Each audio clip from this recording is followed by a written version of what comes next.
सरकार पर चार्जशीट का वार।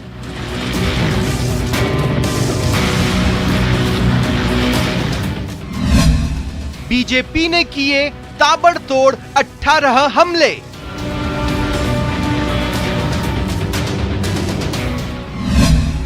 अपराध जोड़ तोड़ और तोड़ फोड़ पर घेरा।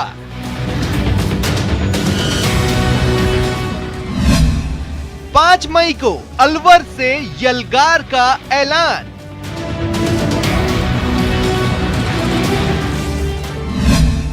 बीजेपी ने कहा कानून व्यवस्था बदहाल।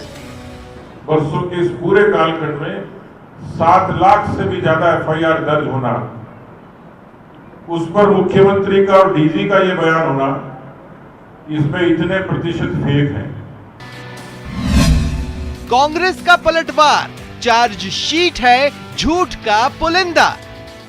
इनका आरोप पत्र झूठ का पुलिंदा है। भारतीय जनता पार्टी झूठ, फरेब और धोखे की राजनीति करती है। सियासत खोजे वोट, सरकार पर 18 चोट।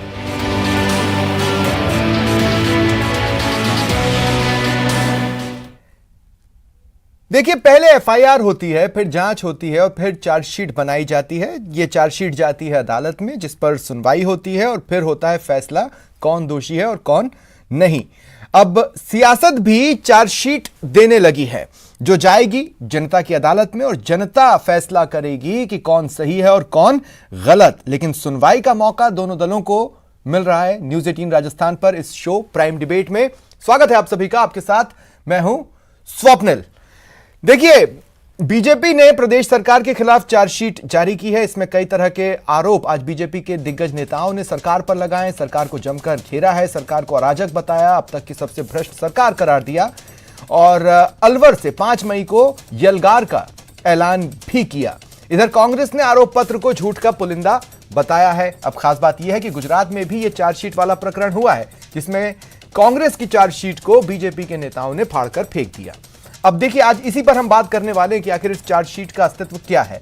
आज के प्राइम डिबेट के जो सवाल रहेंगे वो आपको बता देता हूं कि सवाल नंबर 1 तो यही है कि क्या ये जो चार्जशीट है ये चुनावों वाली है, यानी चुनावों को देखते हुए ये चार्जशीट लाई जा रही है या इस तरह की बनाई गई है या सचमुच ऐसी ही है। सवाल नंबर 2, पिछली चार्जशीट याद होगी आपको जो बीजेपी ने कांग्रेस सरकार के खिलाफ लाई थी, जिसमें 52 आरोप थे। अब ये आरोप 52 से 18 पर आ गए हैं। अब एक तरह से देखा जाए तो आंकड़े तो उन्होंने खुद ही कम कर लिए। तो क्या ये आंकड़े सुधार दिखा रहे हैं या फिर अब सिर्फ गंभीर आरोपों को ही जगह दी गई? सवाल नंबर 3 यह है कि आरोपों पर कांग्रेस गंभीर क्यों नहीं है? एक झटके में झूठ का पुलिंदा कह दिया, जबकि उनमें जिन घटनाओं के बारे में जिक्र आ रहा है आरोप पत्र में, वो घटनाएं हुई हैं, वो वारदातें हुई हैं। ऐसे में उन्हें क्यों कांग्रेस गंभीर नहीं लेना चाहती? आज इस पर भी बात होगी। मेरे साथ जो गेस्ट जुड़ रहे हैं, आर तिवारी जी कांग्रेस नेता हैं, रामलाल शर्मा जी बीजेपी विधायक हैं, महेश शर्मा जी वरिष्ठ पत्रकार हैं। आप तीनों का स्वागत है न्यूज़ 18 राजस्थान पर। मैं शुरुआत आपसे करना चाहता हूं रामलाल जी। देखिए, 2019 में जी चार्जशीट लाई थी बीजेपी, जिसमें 52 हमले थे। आप भी थे उस तस्वीर में जब चार्जशीट जारी हुई थी, और आज जब चार्जशीट आई है तो हमले 52 से गिरकर 18 पर आ गए।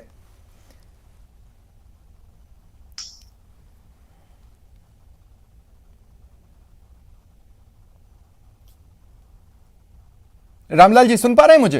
हेलो जी, रामलाल जी सुन पा रहे हैं?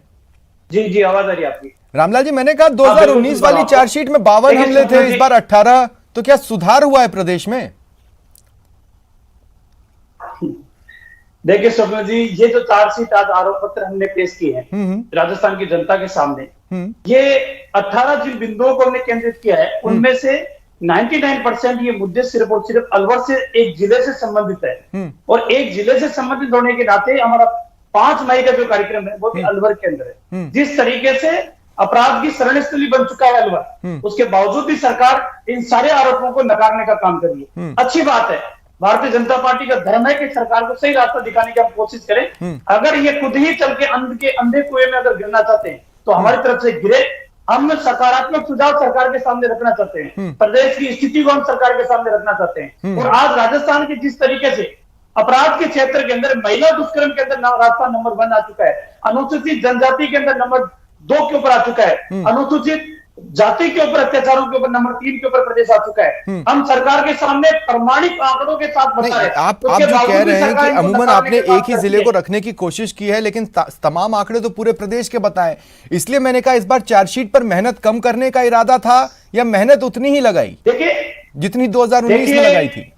देखिए स्वप्न जी, इस पूरी चार्जशीट के अंदर हमने अलवर के हरीश जाटव की हत्या का उल्लेख किया है, योगेश जाटव की हत्या का उल्लेख किया है, बहरोड के अंदर एक बच्ची के साथ दुष्कर्म का उल्लेख किया जिसमें उसने बाद में आत्महत्या कर ली।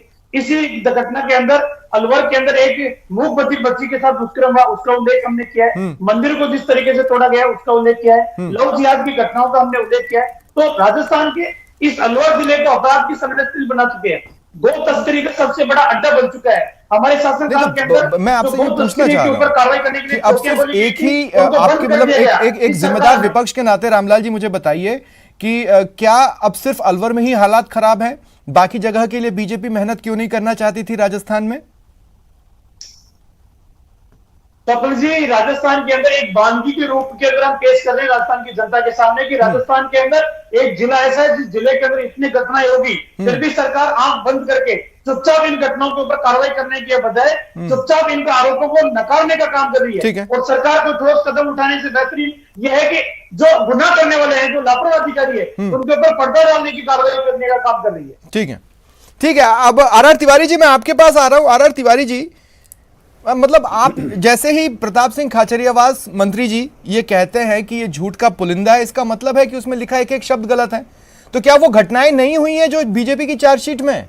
वो तो हुई है। स्वप्निल, मैं ये नहीं कह रहा हूं कि घटनाएं हुई या नहीं हुई। सवाल है कि जिस विपक्ष का शीट ही काली हो, ये सत्तारूढ़ पार्टी पे काहे की चार्जशीट पेश करेंगे? रामलाल जी तीसरी बार के विधायक है, भारतीय जनता पार्टी के वरिष्ठ विधायक हैं। विपक्ष के फेल होने का जनता को उतना खामियाजा नहीं होगा जितना खामियाजा उन्हें भुगतना पड़ता है सरकार के फेल होने पर। ये तो आप स्वीकार करेंगे ना? सवाल है कि सरकार के खिलाफ ये कुछ कर ही नहीं पाए। यही तो मैं कहना चाहता हूं। 3 साल 3.5 साल हो गए राजस्थान में जननायक अशोक गहलोत की सरकार को। नहीं लगातार 3 बजट जो शानदार दिए, जनता के हित में दिए, गरीब के। मुझे एक बात बताइए, अगर हम अलवर में ही बात करें, क्या गैंगरेप की वारदातें सामने नहीं आई है? आप ये कह रहे हैं आपके 3.5 साल में। रामलाल जी 2 मिनट रुकिए ना। रामलाल जी 2 मिनट रुकिए। आर तिवारी जी, क्या वो सारी वारदातें नहीं हुई हैं जो आज आरोप पत्र में लिखी हैं? हुई है ना? सवाल यह कि राजस्थान की भारतीय जनता पार्टी का चार्जशीट पेश किया गया है या अलवर जिले की चार्जशीट पेश की गई है? आपने खुद ने कहा कि 2019 में ये जो बयानवीरों की पार्टी है, इन्होंने 52 हमारे खिलाफ में अभियोग लगाए थे।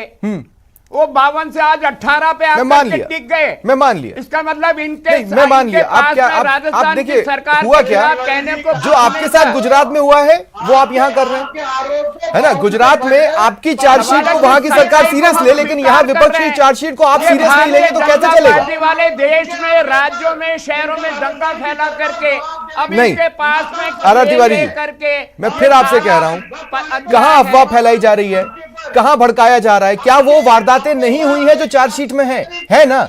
आप एक तरह से झूठ बोलकर उन्हें नजरअंदाज कर रहे हैं। आप कह रहे हैं कि वो नहीं हो रहा, जबकि वो हुआ है और वो गंभीर है। स्वप्निल, मैं ये नहीं कर रहा हूं अपराध नहीं हुए।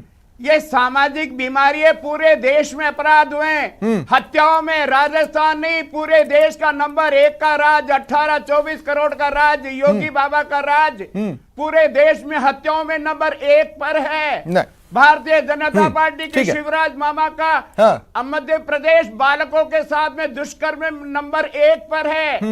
राजस्थान महिलाओं के नाम पर 1 पर तो है। लेकिन डीजीपी लाठर साहब की भी बात सुन लीजिए, एनआरसीबी की भी रिकॉर्ड ले लीजिए। सर देखिए क्या होता है, में महिलाएं अपने देखिए होता क्या है गणित के साथ, गणित बड़ा कॉम्प्लिकेटेड विषय नहीं है। 2 मिनट देखिए, मेरी बात सुनिए। गणित कोई कॉम्प्लिकेटेड विषय नहीं है। एक फॉर्मूला है, उसमें हर कोई अपने अपने मतलब की चीज उसमें से खोज कर निकाल सकता है। वो जरूरत पड़ने पर 1+1 2 साबित कर सकता है, वो 1+1 11 साबित कर सकता है।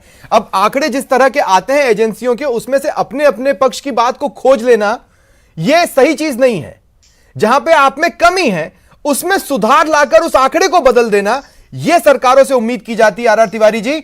और ये अगर हो जाता ना तो आज ये आरोप पत्र नहीं होता। राजस्थान आप नजरअंदाज क्यों कर रहे हैं आरोप पत्र को, मैं ये नहीं समझ पा रहा हूं। सर्वाधिक है, मेरी बात तो सुनो स्वप्निल। हाँ। राजस्थान में महिलाओं के दुष्कर्म में नंबर 1 पर हम स्वीकार करते हैं। हाँ। लेकिन आप ये भी तो स्वीकार करो 43% महिलाएं झूठे आरोप लगाती है।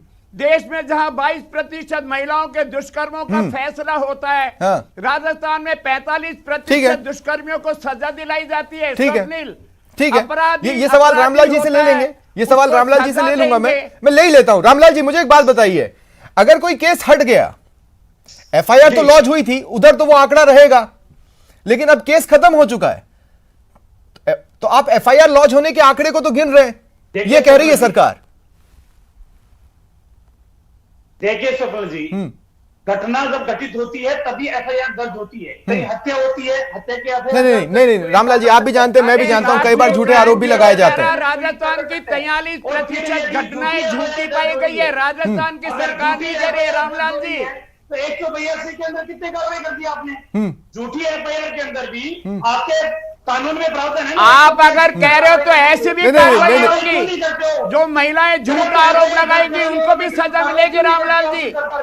नहीं, लेकिन फिर तिवारी जी, फिर ये बताइए ना, काउंटर एफआईआर कितनी पुलिस ने खुद से दर्ज की है, इसका आंकड़ा दे दीजिए आप। काउंटर एफआईआर झूठे आरोप लगाने वालों पर पुलिस ने कितनी दर्ज की है? सरकार संवेदनशील सरकार है। नहीं, हम बदले की भावना से काम नहीं करते। अरे भाई, बदले की भावना किससे? अगर किसी ने किसी पर झूठा आरोप लगाया, आपका परफॉर्मेंस गिरा, तो उस झूठे आरोप लगाने वाले पर आप ये कह रहे हैं हम संवेदनशील हो जाएंगे? आपका काम बढ़ा ना सर। आपने कहा है, आज रामलाल जी ने कहा है, हम राजस्थान सरकार को कहेंगे पार्टी की तरफ से कि ऐसी झूठी महिलाओं को जो झूठे रिपोर्ट कराती है उनके खिलाफ। ठीक है, चलिए मैं आऊंगा, अब मैं आगे आऊंगा आर तिवारी जी। मैं महेश शर्मा जी आपके पास आ रहा हूं। और महेश शर्मा जी देखिए, बहुत सीधा सा सवाल है मेरा, बहुत सीधा सा सवाल है, क्या इस तरह की चार्जशीट को जनता के बीच में ले जाना एक सियासी स्टंट है? यह मैं इसलिए पूछ रहा हूं क्योंकि ऐसी एक चार्जशीट प्रदेश सरकार के खिलाफ कांग्रेस गुजरात में लेकर आई, ऐसी एक चार्जशीट बीजेपी यहां पर लेकर आई है, ये दूसरी बार है जब लेकर आई है। तो क्या यह अब एक सियासी स्टंट बनता जा रहा है? देखिए, इसमें जैसे गुजरात में जो किया वो तो यह है कि इसी साल के एंड नवंबर के अंदर चुनाव होने वाले हैं विधानसभा, और राजस्थान में 2023 में चुनाव होने वाले। तो इस समय विपक्ष उन मुद्दों को ज्यादा हाईलाइट करेगा जिससे कि चुनावी माहौल उनके पक्ष में हो। जनता की मांग उठा रही है और ये भी बता रहे हैं कि इनके राज में ये हो। तो एक तरह से ये मान के चलिए कि ये पूरी चुनावी है, इसे सियासी भी कहा जा सकता है। अब आता है कि ये इस साइड में कि किस साइड में ये जो घटनाएं जो बता रहे थे रामलाल जी, अलवर जिले की बता रहे हैं या करौली की, जो भी उस चार्जशीट में जो भी हवाला है वो पूर्वी राजस्थान का इलाका है।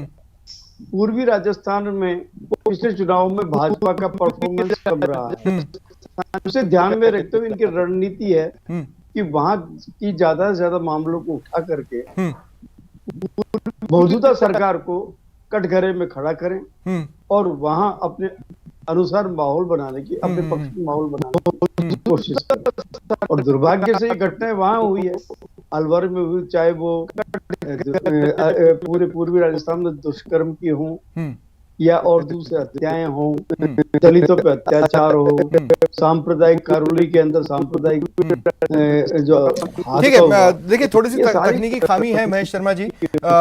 मेरे सहयोगी आपके साथ मिलकर आपके आवाज में जो ब्रेक्स आ रहे हैं उसको ठीक करेंगे। तब तक रामलाल जी मैं आपके पास आ रहा हूं। रामलाल जी, अब मुझे एक बात बताइए जी, माना आप जो आरोप लगा रहे हैं सब सच है, मान लिया, एक बार की मान लिया, इसका मतलब है कि प्रदेश में लोकतंत्र ध्वस्त हो चुका है? इसका मतलब है कि प्रदेश में अब कानून व्यवस्था नाम की कोई चीज नहीं बची है? इसका मतलब है कि अब प्रदेश से बेकार हालत किसी और प्रदेश की नहीं है? और ऐसे कंडीशन में आपके सांसद यहां पर राष्ट्रपति शासन लगवा देते तो हम इससे बच जाते। क्यों नहीं किया आपने? आपको जनता से प्यार नहीं है, जनता से मोह नहीं है? देखिए स्वप्निल जी, भारतीय जनता ये फेलियर तो आपके सांसद का भी हुआ ना फिर रामलाल जी? लगाती आई है। नहीं, मैं बता रहा हूं ना आपको। राजस्थान के अंदर सत्ता का संचालन कांग्रेस कर रही है और राजस्थान में सत्ता का संचालन कांग्रेस कर रही है, तो कांग्रेस प्रशासनिक अधिकारियों के माध्यम से नहीं, पर अगर कांग्रेस फेल हो गई, अगर कांग्रेस फेल हो गई तो संविधान क्या कहता है? केंद्र सरकार ऐसी कंडीशन में क्या करेगी? मेरी बात सुनिए, स्वप्निल जी मेरी बात सुनिए। आर्टिकल 356 का प्रयोग जब होता है जब सारी मर्यादाएं टूट के चली जाए। तो अभी नहीं टूटी। आज राजस्थान के हालात ये बन चुके हैं, सेंट्रल गवर्नमेंट की स्कीम है, अभी नहीं टूटी। आपके आरोप पत्र के हिसाब से तो टूट गई ना रामलाल जी। नहीं, मैं आगे जवाब दे रहा हूँ ना आपका स्वप्निल जी। हाँ। आज राजस्थान के अंदर हो क्या रहा है, सेंट्रल गवर्नमेंट की वेलफेयर की स्कीमों को भी धरातल के ऊपर उतारने के लिए राजस्थान के अधिकारी, चाहे वो तहसीलदार से लेकर IAS, नहीं, मैं आपकी बात मान रहा हूँ रामलाल जी। रामलाल जी नहीं, अभी नहीं। रामलाल जी मेरी एक बात सुनिए। आप ही ने कहा असंवेदनशील सरकार, आप ही के आरोप पत्र में है कि कानून व्यवस्था ध्वस्त हो चुकी है, आप ही के आरोप पत्र में है कि भ्रष्टाचार का बोलबाला है, आप ही के आरोप पत्र में है कि अब कानून सम्मत कोई चीज प्रदेश में नहीं हो रही, 1-1 किलोमीटर पर भ्रष्टाचारी है, अराजकता फैल चुकी है। ये आप ही के आरोप पत्र में है ना? इन्हीं चीजों पर ना केंद्र सरकार इंटरवीन करती है, और अगर नहीं कर रही है तो फिर आपके सांसद भी फेलियर एंड पर है। देखिए, समय समय के ऊपर भारतीय जनता पार्टी ने हर मुद्दे को पूरी गंभीरता के साथ और पूरी संवेदनशीलता के साथ उठाने का काम किया है। हमने गवर्नर को भी हर मुद्दे से अवगत कराने का काम किया है। करोले की घटना हो, चाहे दौसा की घटना हो, चाहे अलवर की घटना हो, हर मुद्दे को हमने राज्यपाल के अवगत कराने का काम किया है। स्टेप बाय स्टेप हम बढ़ रहे हैं। आने वाले समय के अंदर अगर शीर्ष नेतृत्व को यह महसूस हुआ कि यह आर्टिकल 356 का प्रयोग किया जाना चाहिए, तो भारतीय जनता पार्टी उससे भी पीछे नहीं हटेगी। लेकिन हम धर्म को बखूबी देखते हैं। आपका आरोप पत्र चीख कर कह रहा है कि ऐसा हो जाना चाहिए था, पर आपने वो कदम नहीं उठाया है। तो ठीक है, मैं एक बार फिर आर तिवारी जी आपके पास आ रहा हूं। आर तिवारी जी, मुझे एक बात बताइए भाई, विपक्ष का तो काम है फेलियर्स को सामने लाना, विपक्ष फेलियर्स को सामने ला रहा है, ठीक है। अगर विपक्ष फेलियर को सामने ला रहा है तो देश की सबसे पुरानी पार्टी विपक्ष के कर्तव्य को क्यों नहीं समझ पा रही? वो उस चीज को क्यों नहीं देखना चाहती जो कि सबके सामने है? स्वप्निल, मैं फिर कह रहा हूं, महेश जी अभी एक बड़ी मार्के की बात कह के गए। राजस्थान में, पूर्वी राजस्थान का हिस्सा भारतीय जनता पार्टी का जो एक जमाने में गढ़ हुआ करता था, इनके हाथ से निकल चुका। अरे भाई, राजस्थान के जननायक अशोक मैं आपको एक बात बताता हूं। राजस्थान में आज डिबेट खत्म होने के बाद आर तिवारी जी, आप रमेश मीणा जी को फोन लगाइएगा। मेरी बात सुनिए तिवारी जी, यहां से डिबेट खत्म होने के बाद आप रमेश मीणा जी को फोन लगाइएगा, उनसे पूछेगा आज उदयपुर में मीटिंग में क्या हुआ, तो वो आपको बताएंगे यार एक भी अधिकारी ने एक भी योजना को जमीन पर ढंग से लागू करवाया ही नहीं। ये हो रहा है आपके नाक के नीचे। अरे भारत के जल मंत्री राजस्थान के जोधपुर के सांसद हैं। ईस्टर्न कैनाल के 2 करोड़ लोग पानी के लिए तरस रहे हैं। हाँ। किसानों की 2 लाख हेक्टेयर जमीन पानी के लिए तिवारी जी, तरस आपका रही है। पौरुष कहाँ है? राजस्थान आपका पौरुष कहाँ है? आपकी सरकार का पौरुष कहाँ है? हमने तो लगातार प्रधानमंत्री जी से कहा कि 25 सांसद। अरे भाई, आप सिर्फ कहते रहेंगे क्या? तो जो चीजें आपके हाथ में है उसमें कहां सुधार आया? क्या अपराध और जघन्य नहीं होते जा रहे हैं? भटका करके क्या अपराध और जघन्य नहीं होते जा रहे हैं? आप सरकार के तौर पर आपका फर्ज बनता था ना कि हम कानून व्यवस्था को टाइट करें। अभी आप कहेंगे नहीं, उधर से बेहतर है, उधर से बेहतर है। क्या बेहतर है सर? रामनवमी के जुलूस में देश के अन्य हिस्सों के अंदर पत्थरबाजी, आगजनी हुई। अशोक गहलोत जी के राज में रामनवमी पे राजस्थान के तमाम शहरों में हमारे राम की शोभा यात्राएं निकली। कानून और व्यवस्था राजस्थान के जननायक ने करके दिखाई। कहीं कोई चिड़ी का बच्चा भी कहीं कोई। ठीक है, लेकिन आप उस सवाल को डॉज ही कर गए जो सवाल मैंने आपसे पूछा था। और ये लोग राजस्थान की जनता को भटकाना चाहते हैं। हाँ रामलाल जी, शॉर्ट में बोलिए। चोट में बोल रहा हूँ। आज हमारे जयपुर जिले की विजिलेंस की मीटिंग थी। जयपुर जिले की विजिलेंस की मीटिंग के अंदर मुख्यमंत्री जी के सलाहकार बाबूलाल जी नागर कहते हैं कि कलेक्टर साहब, जो प्रशासन गांवों के संग, शहरों के संग जो पट्टे दिए गए, उन पट्टों की वास्तविकता 40% भी धरातल के ऊपर नहीं है। आपने गलत आंकड़े सरकार को पेश किए, क्योंकि नामांकन नहीं खुले, काम नहीं हुआ। ठीक है, लेकिन हाँ, अब देखिए मेरा अंतिम सवाल है, मेरा महेश शर्मा जी, मैं आपसे कह रहा हूं महेश शर्मा जी, देखिए एक होता है सुधार होना और एक होती है सुधार की गुंजाइश, और तीसरी चीज होती है कि यथावत स्थिति बनी रहे या वहां से नीचे गिरती रहे, है ना। मैं आपसे ये कह रहा हूं कि सिर्फ ये सोचकर बैठ जाना कि हमारी योजनाएं हमको वोट दिला देंगी, ये कहीं भी कोई फाइनल चीज नहीं हो सकती। ठीक है, माना एक बार की चार्जशीट जब जनता के बीच में गई, बीजेपी को उसका फायदा नहीं हुआ, किसी चुनाव में नहीं हुआ 2019 की चार्जशीट में, लेकिन दोबारा जब जनता की अदालत में जा रहे हैं तो इस बार थोड़ी चार्जशीट बेहतर बनाई है पिछली बार से। बिल्कुल सही है। देखिए, दो चीजें हैं। विपक्ष को चाहिए कि अगर इतने मुद्दे हैं तो उनको प्रभावी तरीके से उठाएं और आम जनता तक उसको लेके जाएं। सरकार की जिम्मेदारी है, उसको चाहिए कि वो सुशासन की जब बात कह रही है तो वो जमीन पे दिखता हुआ नजर आना चाहिए, व्यवहार में आना चाहिए, क्योंकि सही सुशासन का मतलब है आदमी लोग शांति, विकास, सद्भाव, इन सब चीजों की और तेजी से आगे बढ़े और राजस्थान की प्रगति भी हो। अब होता क्या है कि जब चुनाव निकट होते हैं तो माहौल विपक्ष अपने चश्मे से देखता है और सरकार अपने पक्ष से देखती है और सरकार उपलब्धियों की ओर केंद्रित हो जाती है और जबकि विपक्ष उसकी कमियां खामियां बताने की कोशिश करता है। ये भी बात सही है कि राजस्थान में जिस तरह की आपराधिक घटनाएं जो बढ़ रही है उनकी तरफ सरकार को, अपने पुलिस प्रशासन को पूरी तरह सख्त निर्देश देने चाहिए और उस पर सख्ती की पालना होने, ताकि आम जनता ये महसूस करे कि वो सुरक्षित है। देखिए, मैं यही कहना चाहता हूँ, हमारे इतिहास में कई कहानियां भरी पड़ी हैं। ये बताते हैं कि कोई राजा एक किला बनाकर खुद को सुरक्षित समझता था और एक हमला ये बताता था कि वो किला सुरक्षित था या नहीं। अब ये है कि अगर सरकार को ये लगता है कि उन्होंने एक बहुत ही सुरक्षित किला बना लिया है तो ये उन्हीं को जांचना होगा कि कहीं वो किला हवाई तो नहीं तो इस तरह के आक्रमण किला ढहा सकते हैं। बहुत बहुत शुक्रिया आप सभी का मेरे साथ जुड़ने के लिए और इस चर्चा में शामिल होने के लिए। ये था प्राइम डिबेट। नमस्कार।